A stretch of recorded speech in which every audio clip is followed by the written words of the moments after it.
dapat po yan ay hindi natin na minimis, di ba? Dahil napakasarap po na tayo ay magkakasama-sama, di ba? Nagpupuri at nagpapalakasan, di ba? Hallelujah. Praise God. So, nakikita nyo na po dun sa screen, di ba? Yung ating topic for today is, don't be deceived. Di ba? Very timely siya, di ba? Dahil sa mga nangyayari ngayon sa ating paligid, di ba? Sa ating kapaligiran. Ang daming mga taong nadideceive ng ating kaaway. Kahit tayo, di ba? Lahat tayo, naranasan natin yan. Na-deceive tayo na di natin pwedeng sabihin hindi tayo na-deceive ng kaaway, di ba? So kung hindi po natin alam kung ano yung gagawin, kung ano yung pananggalang natin sa ating kaaway, ay sigurado madideceive po tayo, di ba? Tingnan nyo na lang, di ba, sa ating mga politiko ngayon, ang daming mga na-deceive. At sino ang nag-deceive sa kanila? Ang ating kaaway. Kahit sabi mo nga, sinasabi nila, kiniklaim nila na Kristiyano sila, di ba?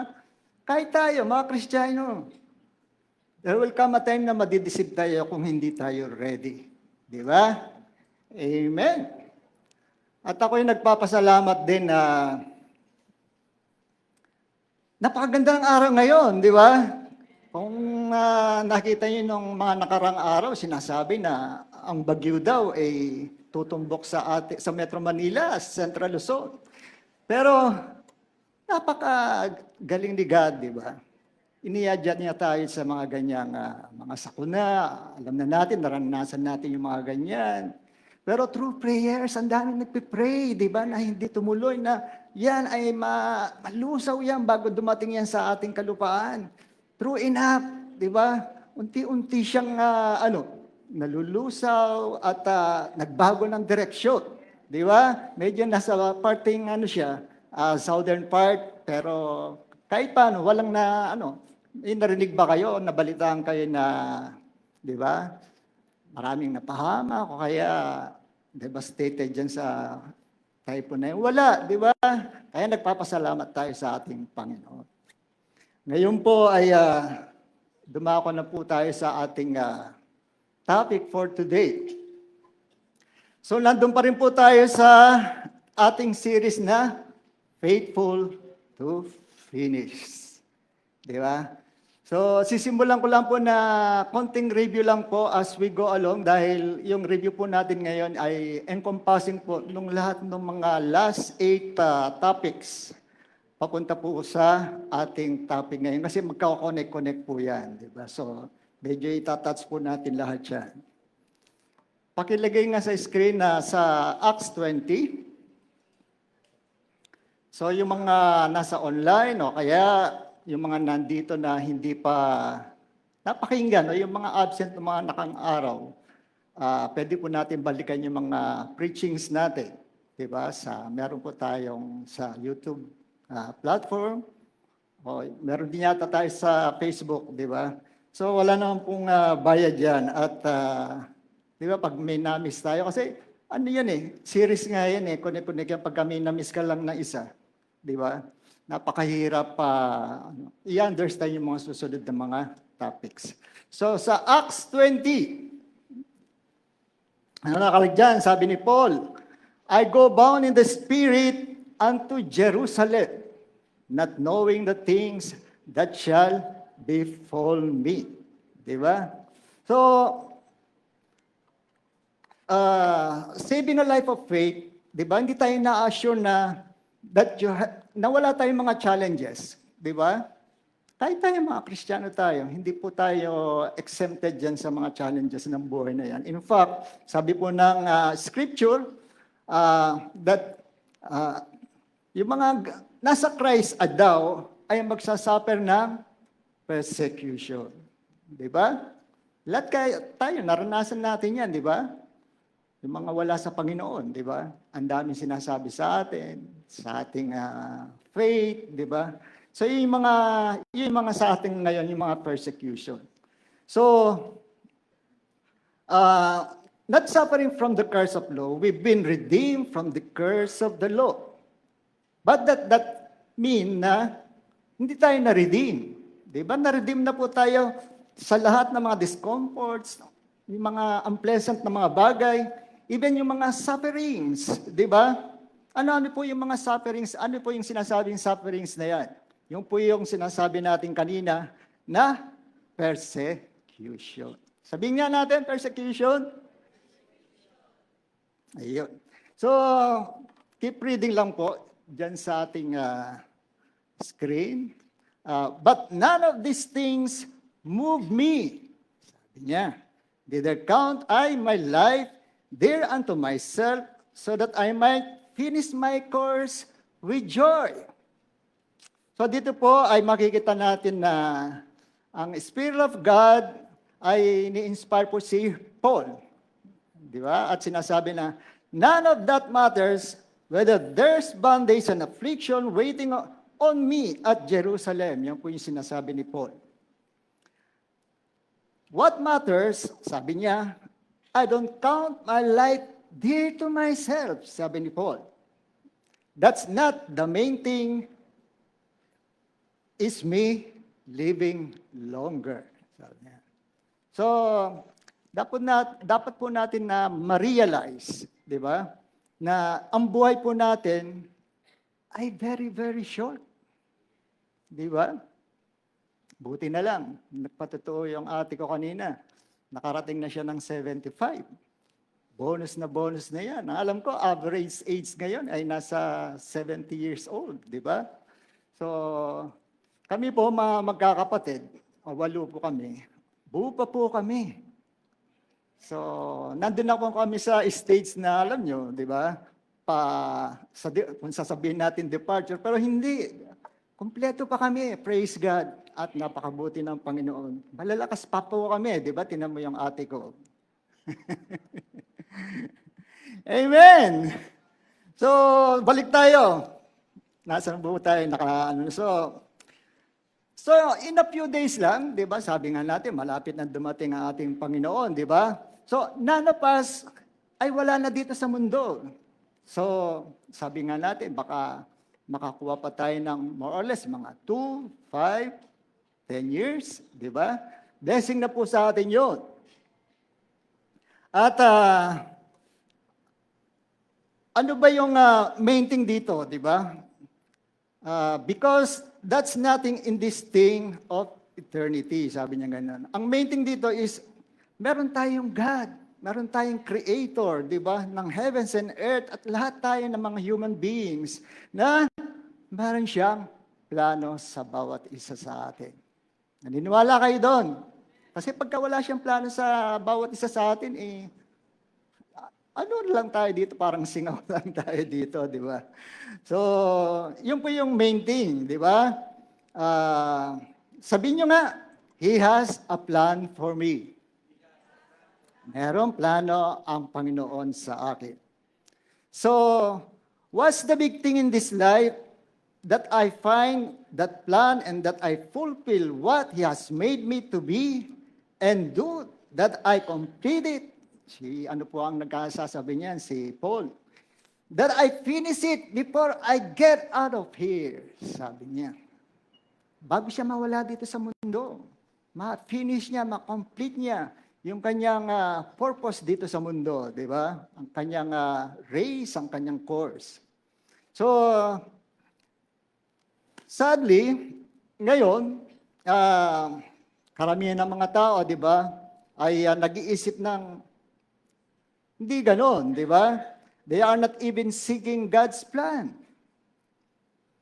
Hopefully, lahat tayo, sinisik natin ang plano ng Panginoon sa atin, di ba? Marami, millions don't even believe God's real na siya ay totoo or that He exists. Marami pa rin. Di ba? Ay, yung mga atheists, wala silang mga Diyos di ba? Ang ilan yan, mga millions din yan. Di ba? So, they certainly not going to find and finish their course. Ganun din, that's one of the reasons bakit maraming mga tao ang namamatay ng maaga o bata pa o namamatay ng mali. Di ba? Wrong. Di ba? At hindi nila natatapos nga yung kanilang mission dito sa mundo. Di ba? But for those that will make a full measure of commitment sa Kanya, to Him, di ba? Sabi niya, so that you can get something done that you're supposed to be a part of. Ibig sabihin nun, dapat maging party po tayo ng purpose na o plan ni God sa ating buhay. Di ba? Amen. And even cause you to have to be satisfied with long life pagka naging part po tayo ng plano ng Diyos sa atin. Amen. But not just so that you can hang around a long time dito sa mundo, di ba? So that you can get something done that you're supposed to be a part of. True enough, di ba?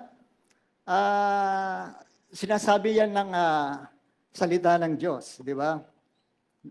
Now, Paul goes on to say, or he said, sabi niya, I don't count my life, yung binanggit ko kanina, none of these things move me, neither count on my life dear to myself, but that I might finish my course with joy. Sabi niya. Ngayon, punta na naman tayo sa, now go to 2 Timothy 4. Pwede po natin i-flash yun. So parang sinasabi dito na pagkatapos ng mga ilang years, after Paul na sinabi niya yung statement na binanggit ko kanina, he is actually nearing the end ng kanyang course. The time he was talking about kanina. So sa 2 Timothy 4, nandyan na po tayo, di ba? He's revealing that he realizes it won't be long until he dies and lives this life dito sa mundo. So, he's getting to the end of his racing course. Paano siya? Papunta na siya sa departure, di ba? So sa 2 Timothy 4:5, babasahin ko po ito sa CJB, Jewish translation. So, but you remain steady in every situation, enduring suffering to the word that a proclaimer of the good news should and do everything your service requires. Tapos tayo sa verse 6. For as for me, I'm already being poured out on the altar. Yes, the time for my departure has arrived. Malapit na po daw siya. So, alam naman po natin ng arrivals and departures, di ba? Pagka nasa airport ka, pagka ikaw ay paparating, papaalis, ang tawag po dyan ay arrival and departure. At alam nyo ba na yung arrival dito sa mundo, di ba? Ang ibig po sabihin ng arrival dito ay yung births. Di ba? Yung mga pinapanganak. At yung departure naman ay yung kamatayan, yung deaths. Di ba? And sinasabi nila sa atin ngayon na meron daw mga siguro, estimated na mga 170 to, sabihin natin hanggang 200 na people ang namamatay dito sa mundo. Alam niyo po ba yun? Every 2 or 5 people die. So, if you could back off from the surface of the planet, di ba, kung sakaling kayo ay nawala na, spirit tayo at nakikita niyo yung nangyayari sa mundo, di ba? People are living here by the scores of thousands. Daming namamatay, di ba? Every day, and even more than are arriving. The arrivals are more, baliktad po pala. The arrivals are more than the departures. Siyempre naman, di ba? Yung mga births, mas marami yung pinapanganak kaysa yung mga namamatay, di ba? As soon, very soon, it will be, tayo na lang, you and me, ang natitira dito, living here. Di ba? So, Sinasabi ko lang na it's not too early for you to be, ano? Because dati, 15 years old ka lang, di ba? Ngayon, 40 na tayo, 50 na tayo, or 60 na, di ba? So, whatever, di ba? Doesn't seem like it's been an eternity since then. Tama po ba?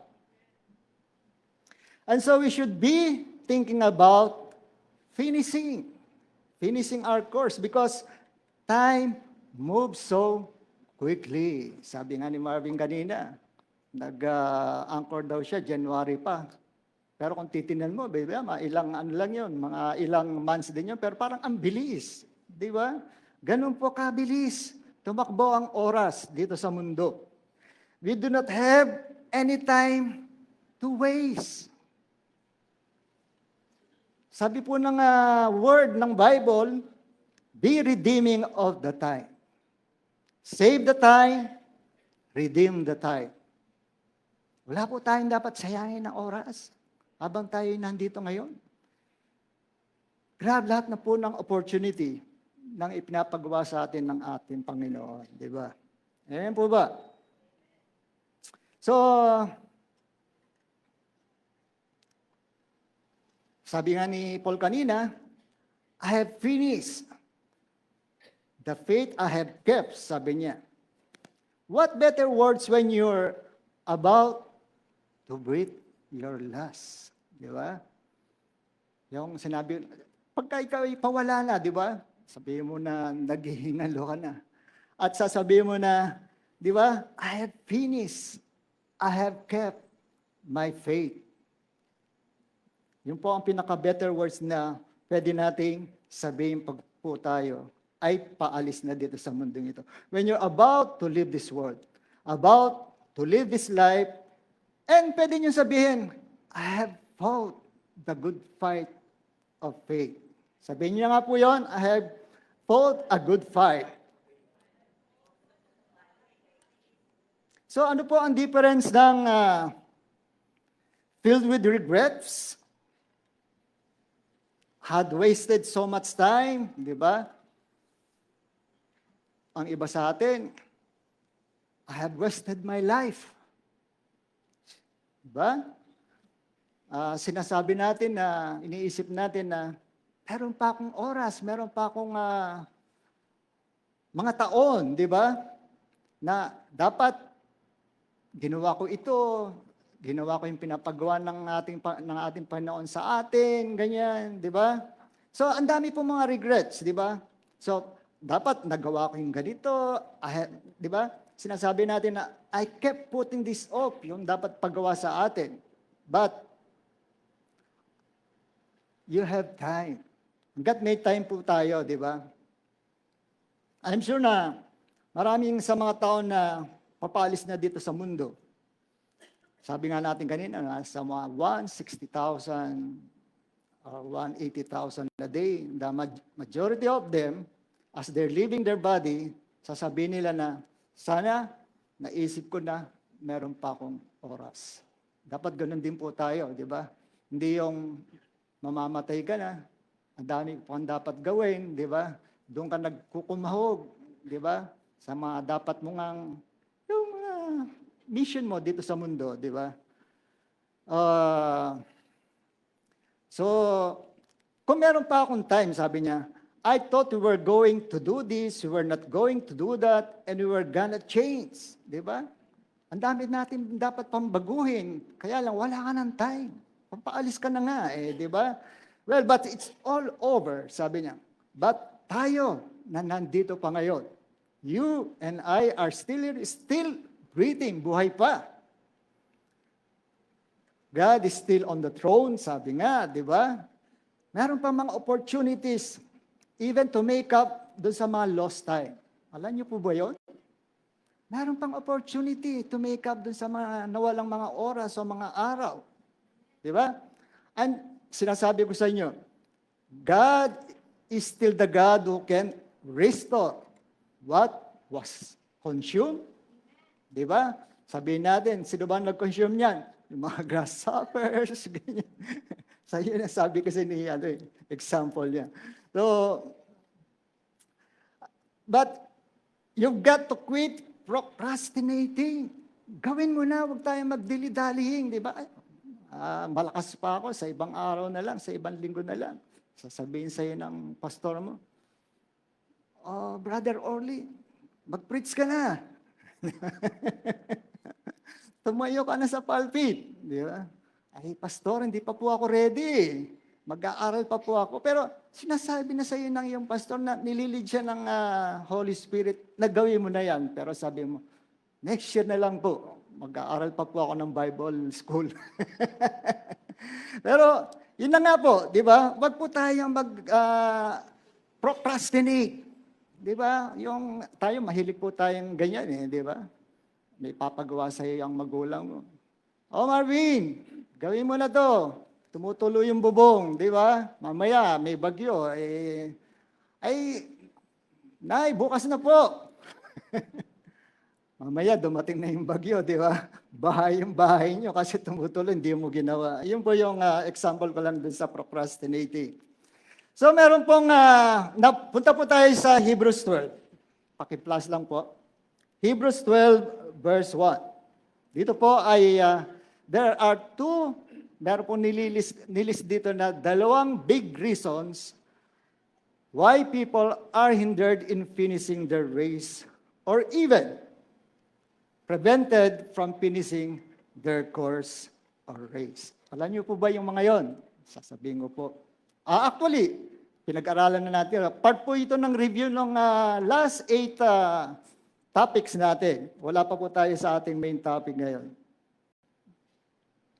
Nandyan na ba tayo? Yun. So, nakalagay dyan. Says, seeing we also are compassed about with so great a cloud of witnesses. Ito po yung, and that's all the faith, men and women, that he had just mentioned dun po sa chapter 11.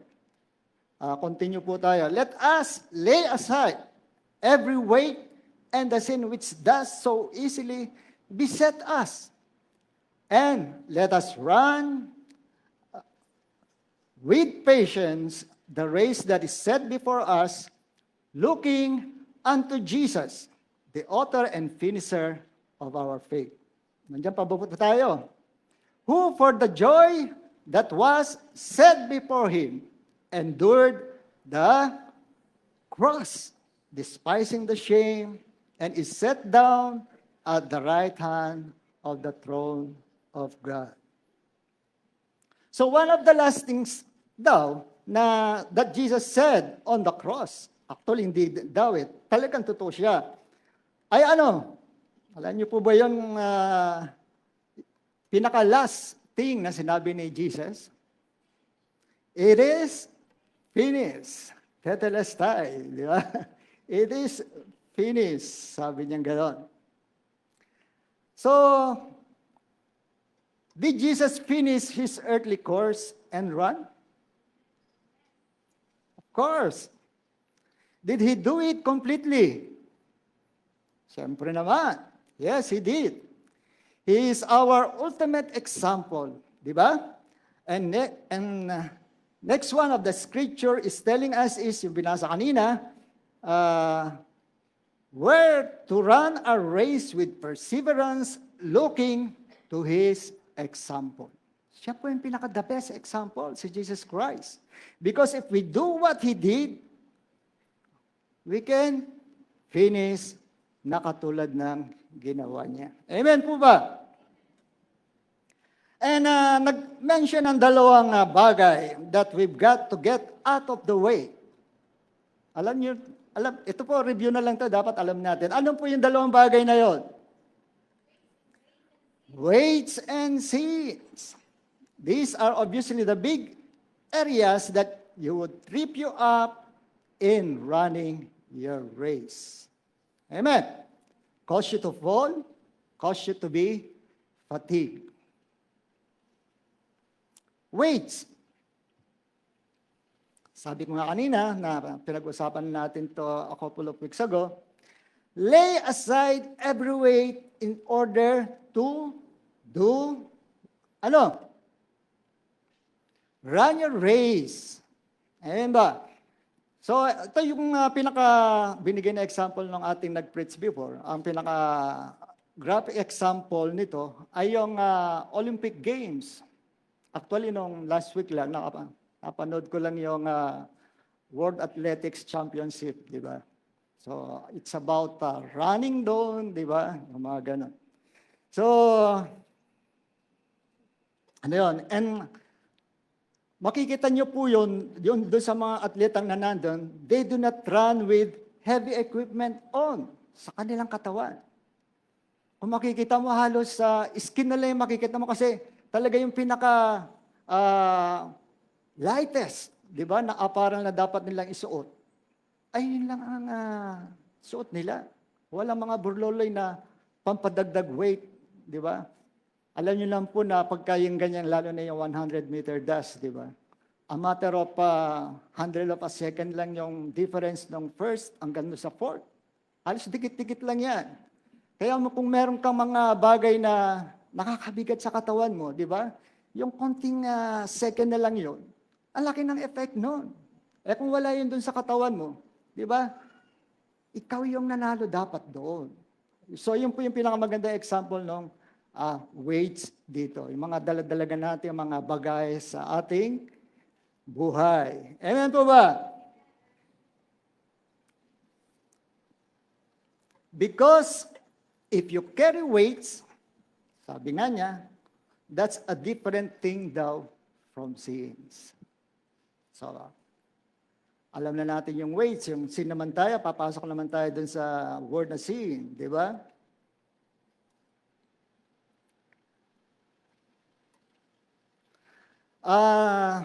Sabi ni James, to him that knows to do good and does it not, ano daw yun sa kanya? Ito po daw ay isang sin. Bakit? Because of what he knows, di ba? So nakikita niyo po dito, di ba? You knew something and you didn't do what you knew. Sin daw pala yun, di ba? Meron kang alam na bagay. Alam mo na may binanggit sa iyo yung Panginoon, pero hindi mo ginawa. Yan po pala ay isang kasalanan. Amen. So, doon pa rin tayo po, di ba? So, yun daw, ang sin ay tinatawag na violation of light. Yun po yung meaning ng sin dito. That is a sin. Itong kategory naman po na weight, kanina na binanggit natin, that's not what he's talking about. Sabi niya dito, that's just something you're carrying that you shouldn't be carrying, and that weighs you down and drag you down. For one thing, sabi ng Panginoon na kinuman niya sa atin, to cast all our cares over unto Him. Lahat ng mga cares natin dapat binibigay natin sa Kanya, sa ating Panginoon. Amen. Guilt is heavy. Shame is heavy. Regret is heavy. Kahit yung sin consciousness is heavy. Di ba? Ay, baka mamaya kasalanan nito, ganyan. Masyado kang conscious sa kasalanan. Heavy pala yan. Howling things from all your mistakes in life. So, narinig naman po natin sa mga ibang tao na sinasabi nila, well, sabi nilang gano'n, marami akong mga bagahe. Ano ibig po sabihin nito? Lot of junks from the past. They're lagging around. And one thing that I really don't like it, and it's a bad thing, ano nagsasabi rito si Paul, but it's because very common among many. Ngayon, very common sa mga churches ngayon, di ba? Ang nagsasabi na, marami nagsasabi na they are broken down. And they were all just broken people. Di ba? Lalapit sa isang pastor, dami ko pong problema. Ganito, ganyan, di ba? So marami po tayong mga na-experience na mga ganyan sa mga churches ngayon. At ano ang sinasabi ng scripture dito? So the Bible talks about that if you have a broken and contrite heart, God won't despise you. That is talking about humility and being humble. At yun po ay isa sa mga best things you could be. But talking about you're a damaged soul. Diba? Broken-hearted ako. You're a damaged soul. So you do not have to go through life as damaged goods. Di ba? Nakikita, wala naman yan sa Bible eh. Wala sa scripture yan. Sinabi ba ng Panginoon na, did the Lord tell you that you're a damaged soul? Wala. Di ba? Wala yan sa Bible. But He loves you anyway, kahit damaged soul ka. Di ba? He took your infirmities, bore your sicknesses. Di ba? Kinere niya yung mga sakit, yung shame mo, na supposedly, dapat sa iyo yun. Amen. He was hung on the cross, He was spit on, He was mocked and hit. Ano pa? Para sa atin, for you and me. Bakit? So we could be free. We could be saved. Amen? We could be free from sin. Amen? So the chastisement of our peace was on Him when they showed that crown, di ba, sa kanyang scalp, crown of thorns, papunta doon sa scalp niya, at yung blood ay nag-run down. So you and me could have the peace that passes understanding. Di ba? Keeping our hearts and minds, because si Jesus, He whom the Son has set free, is not a broken individual. Amen. He or she is free indeed. Free na tayo. Di ba? Diyan sa mga weights na yan, mga sins na yan. All of us have been, di ba? Hit and hurt, sabi ko nga kanina, somehow, some way. But, meron po tayong healer. Sino po siya? Si Jesus. I said, we got the healer. The Lord is my shepherd. Amen. So one of the things na nire-restore niya ay ang ating soul, ang ating kaluluwa. Somebody says, He restores my soul. Pagsabi, walang nagsasalita, He restores my soul. Isa lang si pastor.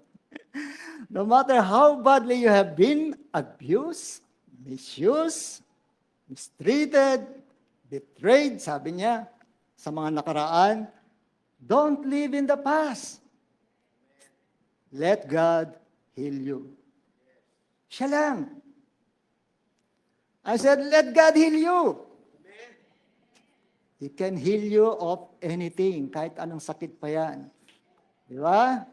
Kahit anong pang problema yan, kahit anong pain pa yan.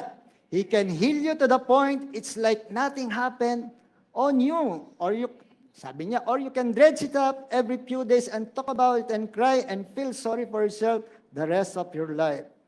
And it will limit you and restrict you, sabi niya. And you may imagine that you can't do anything about it. But, sabi niya ganun, but it's like you don't have a God that is big enough to do something about it. He restores our souls. Ulitin ko lang. Somebody needs to say that. He restored my soul. He restores my soul. Sabi niyo. He heals the brokenhearted. He has made us whole. Whole means nothing missing, nothing broken, nothing lacking. Amen. So, weights and sins are what hinders people from running our entire race. Meron kang weights sa buhay mo. You're not going to make it to the finish line. Meron kang every step, meron kang parang 100 pound backpack sa likod mo, and all this stuff wrap around you, at lahat ng mga junks na binanggit ko kanina, and every step, it's harder and harder and harder, and you get tired, at kalaunan, you will quit. Amen. But the Lord never told us to carry all these junks. He said, casting all your cares. Tama ba? Over on Him. So, punta po natin sa the other thing, which is sin. Pwede pa natin i-plus sa screen yung 2 Corinthians 10:2. 2 Corinthians 2:11. Bago yun, Hebrew 12, sabi niya sa Hebrew 12, sinasabi doon that would hinder us or prevent us from finishing our race. No, naalala niyo yun, binanggit yung Hebrew 12 nung mga nakaraang preaching, di ba? Weights and sins, di ba? What do you do with the weights? Anong gagawin niyo dito sa mga weights na to? Lay them aside. Ano naman gagawin niyo dito sa mga sins? Repent. Get out of it. Right away. If gusto po nating i-finish yung ating course and our race, we have to be serious about it. Amen. So, punta na po tayo yung sa 2 Corinthians 2:11. Sinasabi po niya dyan na, lest Satan should get an advantage of us, for we are not ignorant of his devices. So, itong word for device daw po is the same word for thoughts. Kaisipan natin, di ba? Same word that translated thoughts. So, sa Corinthians chapter 10, sinasabi niya dyan, where it talks about casting down imaginations, bringing into captivity every thought. Wala po dyan. As the same word here translated device. Device, yung thoughts, di ba? So, marami mong mga insights ang narinig po natin about devices ng mga previous preachings. Ito daw po ay yung mga thoughts, yung devices na yon. They are deadly dangerous. And to entertain them is to play, with failure. To even think of it is to toy with death. And kailangan po natin na maunawaan, this is where the real spiritual battle occurs. Ngayon, sa Derby Translation, kung nandyan siya sa screen, basahin po natin sa Derby Translation yung 2 Corinthians 2:11. It says there that we might not have Satan get an advantage against us, for we are ignorant of his thoughts. Thoughts po yung nakalagay dyan sa version. We're not ignorant of his thoughts. Say that loud. We're not ignorant of Satan's thoughts. Amen. Ito na po, papunta na po tayo sa pinaka-topic natin ngayon. May oras pa po tayo, di ba? Actually, maiksi lang po yung mas mahaba pa yung yung mga review di ba? Pero alam nyo, pagka binakbalikan natin yung mga nakaraang preachings, di ba? So, nare-remember natin yung mga revelations na nakuha natin doon. So, just sa Genesis 3, kung nabasa nyo na po yan sa bahay nyo, sa Genesis 3 po yan, is the story of what happened to Adam and Eve. Alam niyo na po yan, di ba? Yan po yung kahit sa mga pelikula, di ba? Napapanood natin yan. When they sin, and even though, sabi niya, that's been long time ago, it works the same today pa rin. So the enemy works the same. Di ba? Parang si God, siya pa rin yung same kahapon, ngayon, forever. Ganun pa rin siya. Di ba? The enemy works the same operation, using the same kind of things where they hindered from the plan of God for their life. Nag-umpisa po siya kay Adam and Eve. Basahin niyo po yung kwento na yun. Di ba? Their course that they were on and running. So, na-disrupt po ba yung kanilang course? Opo, completely disrupted. And this tells us how it happened. So, dun sa verse 1, the serpent was more subtle than any beast of the field which the Lord God has made. At alam po natin na the enemy manifested through the serpent. Alam niyo po ba na ang serpent ang pinakatuso sa lahat ng mga animals na kinreate ni God? And the word subtle has to do with being, crafty and cunning. The enemy never comes obviously. Diba? Kahit sa atin, sa na-experience natin. Diba? Never. So he's not going to come and try to get you to say, let's just quit God. Let's just quit. Di ganun ka-direct. Diba? You forsake your God. Ganyan. Hear His plan and will for you. Hindi po ganun ka-direct siya magsabi. He knows the chances for success with that are very small. Kaya ano po ang ginagawa niya? So he's going to come another way. And this is telling us, that's what he did kay Adam and Eve. Anong ginawa niya sa kanila? He came at them sideways, hindi harap-harapan. He came at them sa likod from behind. So it wasn't obvious to them kung ano ang nangyayari sa kanila. Ganun po yung ating enemy.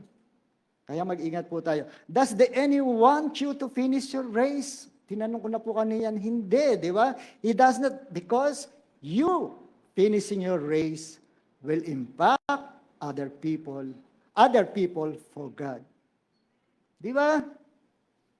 You don't have to be, hindi kailangan maging preacher, hindi ka kailangan maging pastor, hindi mo kailangan maging missionary, di ba?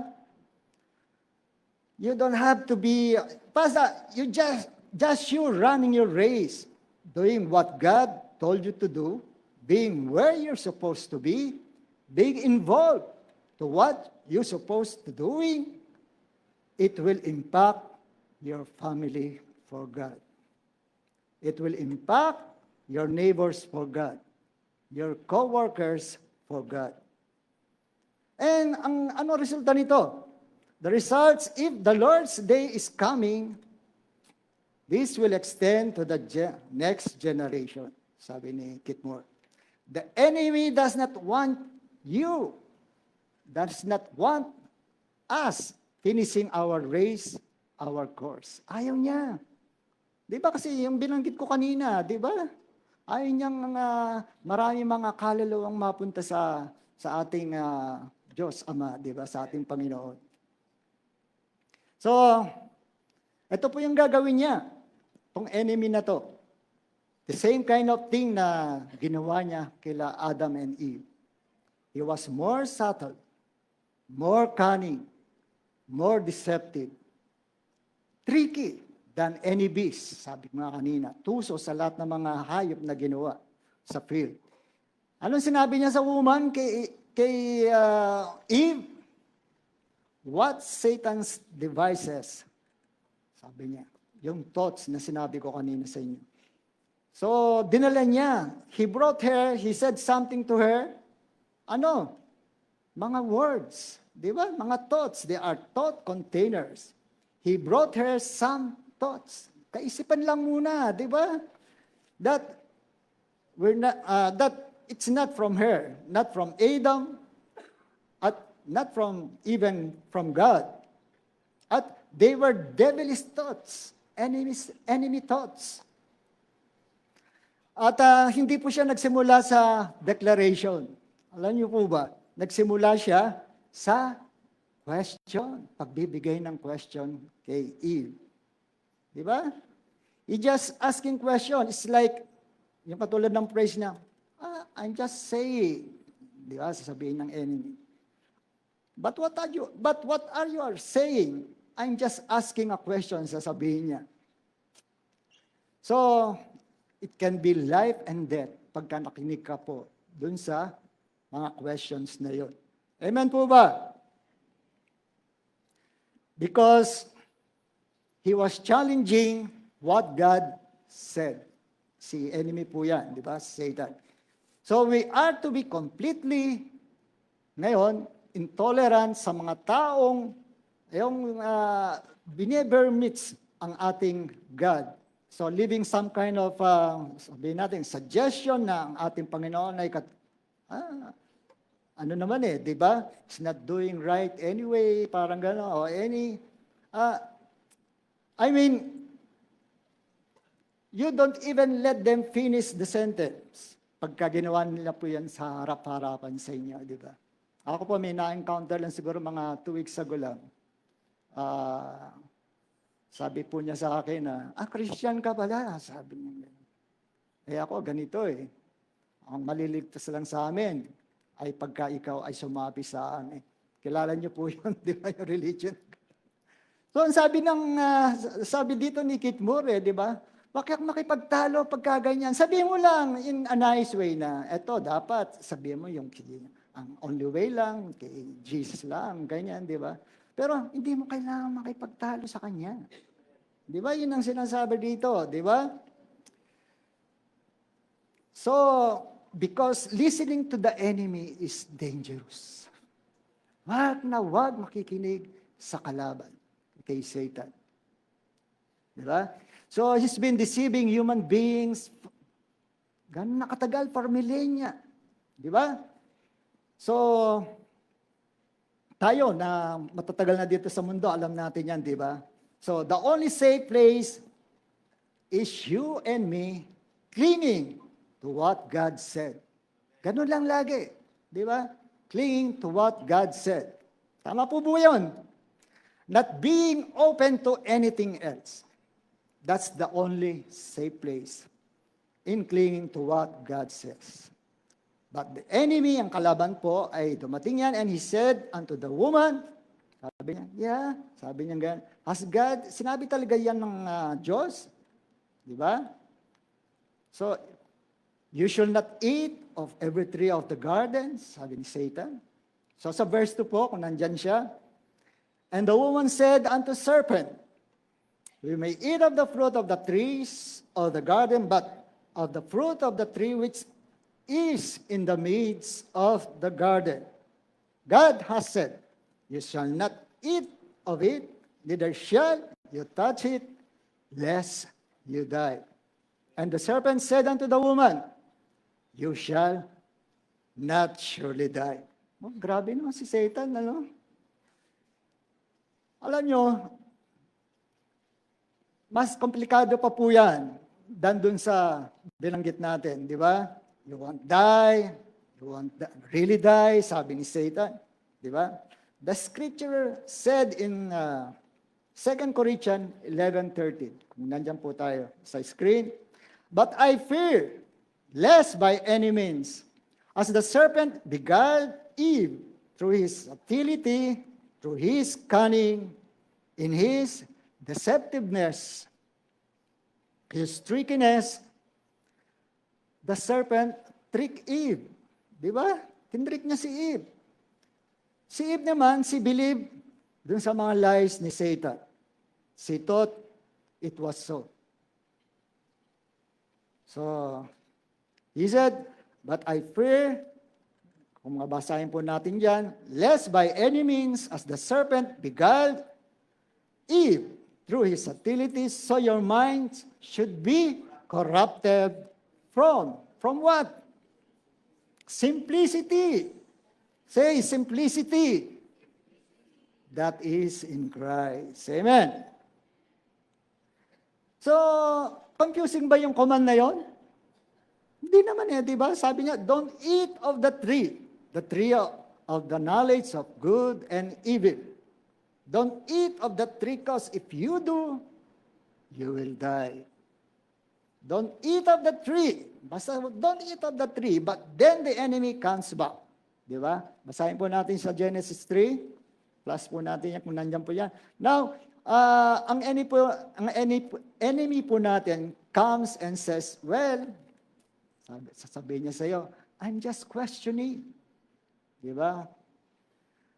What exactly did say? See, ang enemy po natin wants to get technical, di ba? Yeah, let's read the line. Kung meron mang contract dyan, di ba? See, there's probably a way out of it. Lahat gagawin niya, di ba? Lahat ng mga reasoning. What exactly did he say? He said, don't eat of the tree and you'll die. Sabi niya, dun sa ating binasa kanina. And the enemy said, well, you won't surely die. It's not just die, di ba?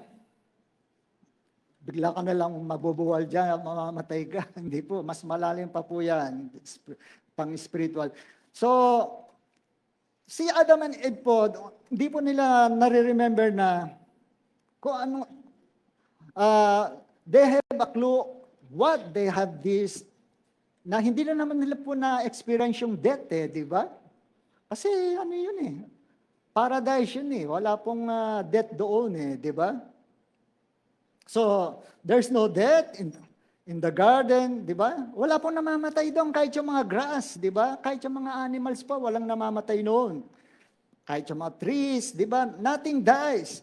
Hindi nga nila alam, di ba? They don't even know what is talking about ni Satan.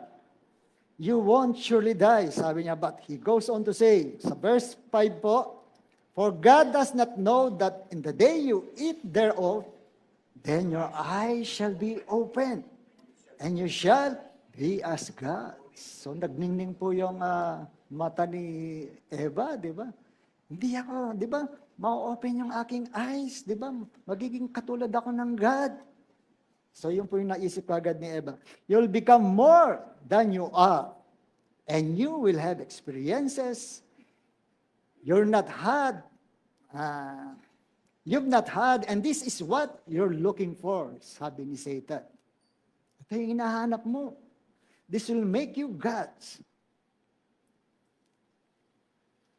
So, Paul said, my hours come, time of my departure is here. I have fought good fight. I have finished my course. I have kept my faith. Then, yung just a couple of verses pa later, sabi niya, he said, demons has forsaken me, having loved this present world. So yung mga few verses pa na darating doon, makikita po natin dyan, you got one man finishing this course faithfully, wonderfully, and yung isang man naman just completely unhooked and live, di ba? So, dalawang klaseng tao po yun.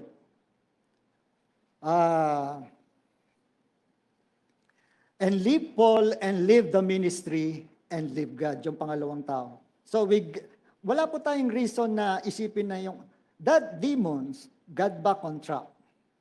Di ba? But that he didn't finish his course, yung pangalawa. Bakit hindi niya na-finish yung course niya? The Bible said, he loved this present world. Di ba? Marami po sa atin ngayon yan. We love the present world, pero hindi po tayo yan. Sa 1 John 2:15 po, kung babasahin po natin dyan, ano pong sinasabi dyan? Love not the world, neither the things that are in the world. Di ba? If any man love the world, the love of the Father is not in him. Amen po ba? So there is a competition sa mind mo, sa time, for your affection, pagka you love the world, di ba? And to love this ungodly world is to choose it instead of the love of God. Amen. So, sa verse 16, for all that's in the world, the lust of the flesh, and the lust of the eyes, and the pride of life, is not of the Father. Sabi niya. And you will see this, itong tatlong exact three things na to happening, di ba yung kinwento na natin, kay Adam and Eve sa Genesis 3. These exact three things, binanggit natin kanina. Lust just means, ano? Longing. Di ba? Pagka naglalas tayo sa something, di ba? Naglolong tayo ng ganito, di ba? Kahit sa pagkain, di ba? A longing of the flesh, a longing of the eyes, a pride of life. He said, it's not of the Father, but it's of the world. So sa verse 17 po, dumako po tayo sa verse 17. And the world passes away, and the lust thereof, but he that does the will of God abides forever. There's no wisdom in sin. Alam niyo pa ba yon? Wala pong wisdom sa kasalanan. Wala. Because this is going to be over the flesh lang. And what I am forfeiting here, to ignore God and disobey Him, di ba? So kung babalikan po natin yung sa Genesis chapter 3. So, what do you think Adam and Eve imagined? The word imagine was going to happen. Di ba? Nag-imagine sila na gano'n ang mangyayari sa kanila. When they disobey God, Eve was breathing lies. The Bible said that sa Timothy, she was deceived by the enemy. But Adam was not deceived. What did they think was going to happen? Ano mangyari daw sa kanila? They don't know what dying is. They never even in a place na may curse, may sumpa. Hindi nga nila alam yung kamatayan di ba? But see, the problem is, they decided they wanted this, yung fruit na yon. Masilaw sila doon, di ba? And that was going to make them happy, di ba? That was going to give them something that they really wanted, and it's gonna enhance them. And in making that choice, yung pag-ignore nila sa God, disobeying God, and going for what they prove beyond question, di ba? They did not trust God. They did not trust Him. Amen. Ngayon, the enemy is going to gagawin niyang lahat to do his best to hide from you yung mga results ng sin. Because if he saw that real, clear, he would say no, di ba? But see, they did not know how much it was going to cost them, and they had no idea, si Adam and Eve, di ba? How bad death was. Kasi hindi po nila naranasan yan. And they had no idea what it's like to live in a cursed place. Wala po yan sa paradise noon, sa garden. They did not have any, sabi nga natin, ano ba yan? Briars or thorns or weeds, di ba? Hindi nila alam yan. They don't even need an air conditioning unit, di ba? An air condition, they never got hot or cold doon sa paradise. Amen. They have no idea talaga. So, somebody said, sabihin nila, well, sometimes it's easier to get forgiveness than it is permission. Di ba? Yung po ay, that speak of unfaithfulness. Anong ibig sabihin po nun? If they thought, well, they probably didn't think there be moving in. It's only, alam nila, iyon lang yung home na alam nila, yung paradise, yung garden, di ba? It's only home they ever known. They're about to be kicked out dun sa lugar ng paradise na yon. Wala silang idea. Wala silang idea kung ano ang pagle-labor, di ba? Ang childbirth ng isang babae, wala silang idea ng ganon, di ba? Si Adam, wala siyang idea na about sweating in the field. May mga aching muscles na yan, mga old bones na yan. Wala siyang inkling sa mga ganyan. Wala silang concept. Di ba? But you don't have to understand it if you just trust God. What does that mean? Just trust God. If He says it's bad, trust Him. If He says it's wrong, trust Him pa rin. Di ba? If He says, don't do it, trust Him now. Amen po ba?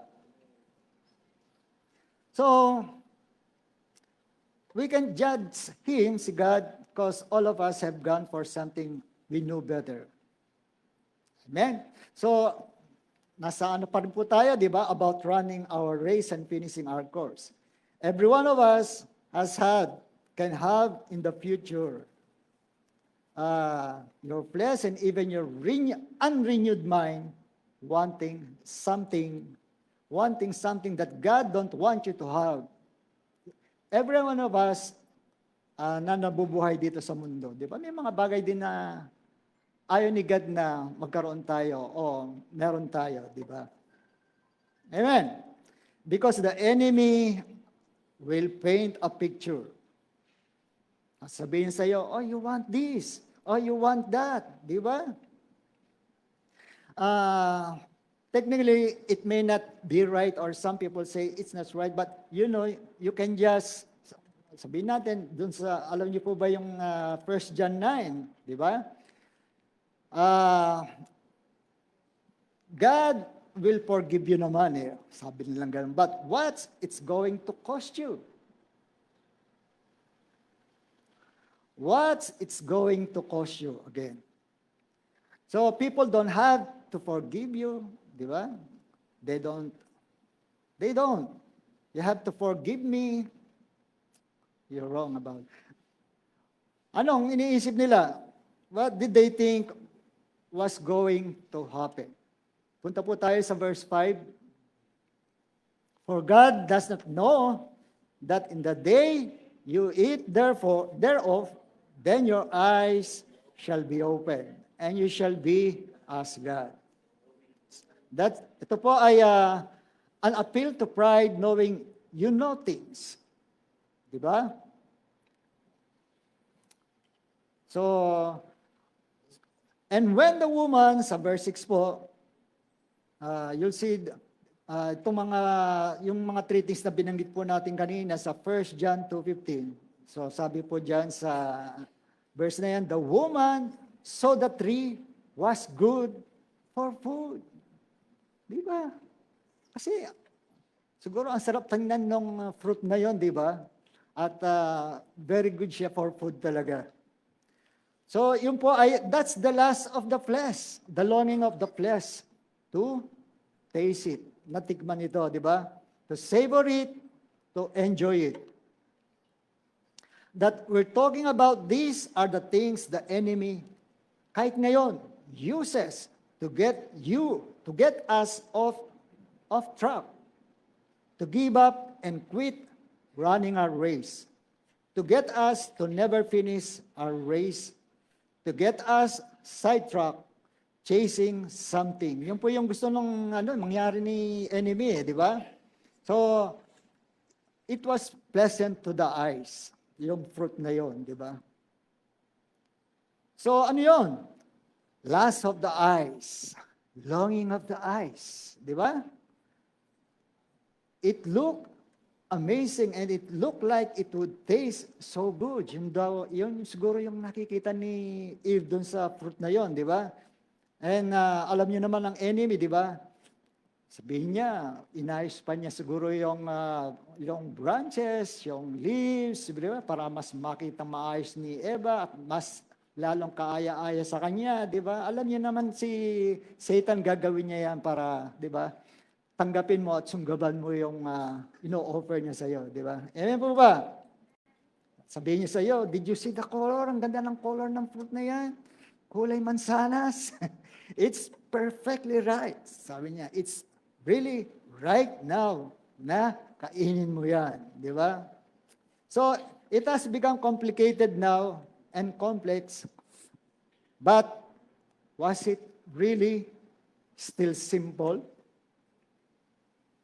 Sabi ni Paul, by the Spirit of God, di ba? To the church of the Corinth, he said, I'm concerned, lest like the evil, the serpent deceived Eve through his subtlety and craftiness. Yung po yung binasa natin yan kanina. So your mind should be corrupted and removed from the simplicity that is in Christ.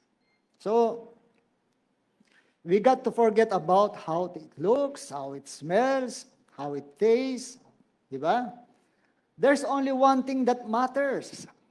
God said, leave it alone. Di ba? That's the only thing that should matter, and that's the only safe place for a human being. Pag sinabi ni God, leave it alone talaga, di ba? Because entertaining all this, mga binanggit natin kanina, all this stuff, every time you think about it, di ba? Unti-unti, di ba? A bit closer to the tree, ganyan. Wala na, di ba? Nasila ka na. So the moment God wisdom was challenged, they should have said, you get out of here and turn around, di ba? Ganon, gawin mo yon, di ba? Huwag ka nang tumigil pa dun sa lugar na yon. Huwag ka nang mag-hang around, listen to what the enemy say, looking at it dun sa fruit na yon, di ba? No-consider mo siya, kung ano pumapasok sa isip mo na magiging ganun ka, playing with it, and the tree to be desired to make one wise. Sabi mo, I will be somebody, magiging katulad ako ng God. Di ba? Pero, you're about to die, about to be kicked out of your perfect home. Di ba? Yun ang nangyari po doon sa mag-asawa kay Adam and Eve. You're about to experience pain and curse and be cut off. Sila po ay pinalayas doon sa garden. It all comes back to do, you trust God. Di po sila nag-trust kay God. Sila Adam and Eve.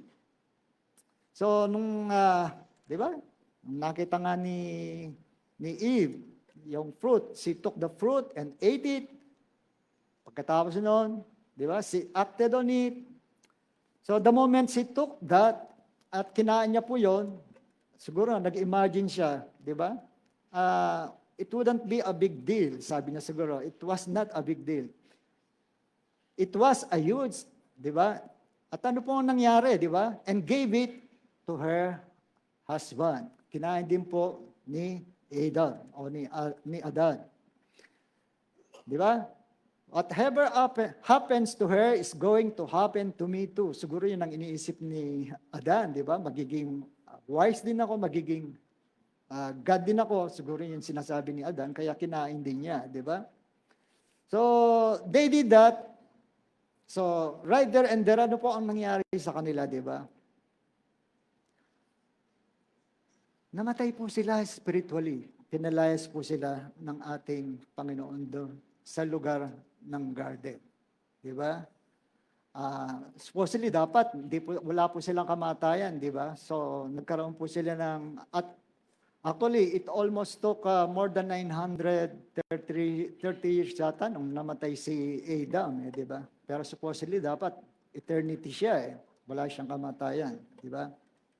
So, we see the tree of life mentioned in the book of Revelation then, di ba? You and I are dependent on God. Tama po ba yon? Amen. They had to have that incoming what God made in the tree of life. They had to have that on a regular basis to keep living indefinitely. And without that, ano po nangyari sa kanila? They eventually died physically. So, we need God. We have to have Him. And do we trust Him? We should trust God. Di ba? If He says, don't do that, no matter how your flesh gusto niya, do you trust Him or not? Di ba? Pakisabi nga po, I trust God. I choose to trust you, God. I choose to trust you. Hallelujah. Praise God. Amen po. So sa Romans 12:1, akong babasahin po natin, by the mercies of God, that you present your bodies a living sacrifice, holy, acceptable unto God, which is your reasonable service or worship. Kung dadako po tayo sa verse 2, be not conformed to this world, but be you transformed by the renewing of your mind, that you may prove what is that good and acceptable and perfect will of God. Di ba? So, hold lang po natin itong verse na to. Di ba? Punta tayo ulit sa 2 Corinthians 10:3. Pakiplas po sa 10:3. For though we walk in the flesh, yun po ang, that's what happening right now dito sa mundong ito, sa light natin dito. We do not war after the flesh. For the weapons of our warfare are not carnal, di ba? Or now in this life. We do not war after the flesh. Ulitin ko lang po. So, through God to the pulling down of strongholds. So don't be conformed to this world, but be transformed by what? By the renewing your mind. So mind pa rin, yung thoughts natin, di ba? So ano ba ang nangyayari sa mga minds natin? Yan po yung mga thoughts, di ba? We are not ignorant of Satan's devices. Ano po yung mga devices na yon? Yan po yung mga thoughts. So dito po sa Corinthians 10:5, keep reading lang po, casting down what? Imaginations. So, is that what was going on in the garden, out there by the tree? Di ba? What's the enemy said? Anong sinabi ni enemy doon? Imagine. Di ba? Visualize. Anong lasa nito? Ganda ng itsura nito, di ba? So, ganun ang ginawa ni Eve, di ba? So, how can anything look that amazing? Di ba? Sabi ni enemy. Is there something new to figure out? Simple lang, di ba? God said. God said. Yung lamang po. That's all you need to know. Sabihin po natin, God said.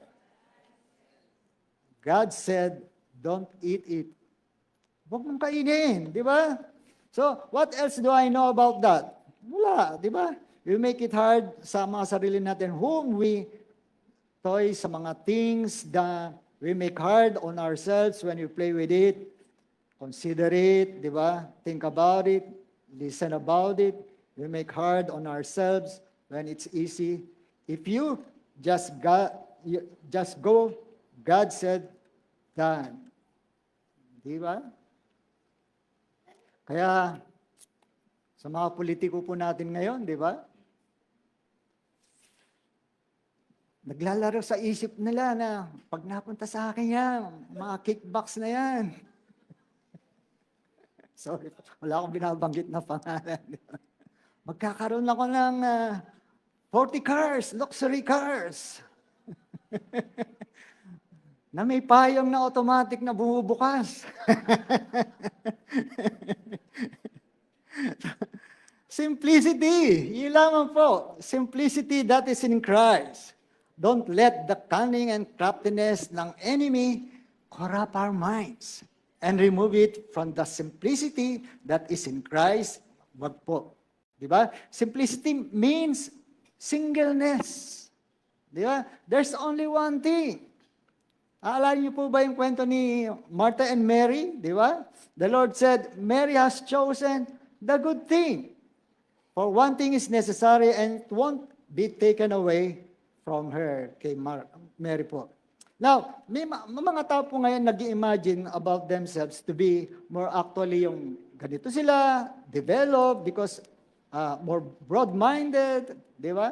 They can consider in and taken things, di ba? Don't realize they're being done, di ba? Done na sila, playing with fire, imagining themselves to be more aware, knowledgeable. May mga ganyan pong tao, di ba?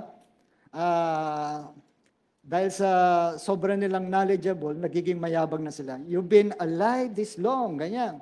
The one trying to deceive you has successfully tripped up, deceived, robbed, stolen, killed, destroyed billions of human beings. Narinig po natin, di ba? At nakita po natin yan. So hindi po natin kayang i-match ang weights ng ating enemy, di ba?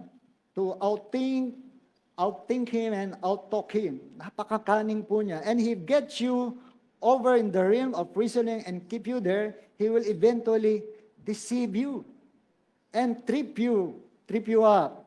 Pag binigyan niyo po siya ng kahit konting inch lang na pagkakataon, di ba? At gagawa siya ng paraan. Hindi po yan titigil. But if you keep him over in realm of simple, God said, di ba? Not much he can do with you because you won't listen to it. You won't entertain it. At anong mangyayari? You're safe. Amen. So sa 2 Corinthians po, malapit na po tayong matapos. Casting down imagination. Binanggit na po natin yung kanina. That's the word for reasoning, calculation, and every high thing that exalts itself against the knowledge of God and bringing into captivity every thought to the obedience of Christ. So, pagka po tayo ay nakaka-encounter ng hindi maganda, empty, disrespectful na mga tao kay God, di ba? Ano bang pinakamagandang gawin? Sakalin mo siya. Hindi mo dapat gawin yan. Di ba? You have to grab it by the throat. Sabi ko nga kanya, saying that, what are you here doing here? Di ba? Sabi mo sa kanya, shut up. This is something that happens between your ears and people may not have a clue about what's going on between your ears. But you better, and we have to be better grab it. And that word, casting down, yung binanggit po natin kanina dun sa verse na yon, di ba? Casting down, ito po ay napaka-strong word. Ibig niya po sabihin is, throw it down, slam it down, slap it down.